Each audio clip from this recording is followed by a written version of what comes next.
Rob's reliability project, the thing that you head up, you guys produce an incredible amount of very useful content.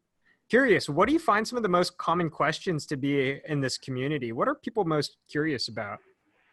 I think the most, maybe it's not a question, but the most struggle comes from people who are trying to implement their reliability initiatives, and then the people who are trying to change culture. Yep.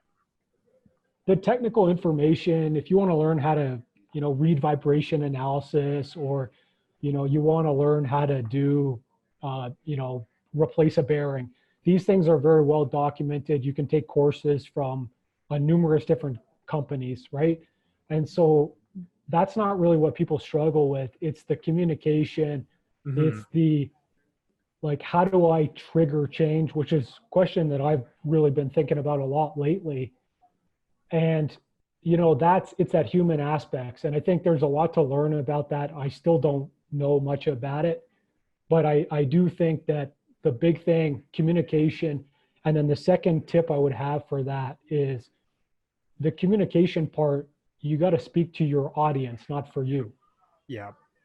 And I think we often forget that as reliability people. Like, we'll talk about, the vibration, the FFT was this. I even had one the other day where I was talking about RCM, and I forgot that my audience didn't know what RCM was.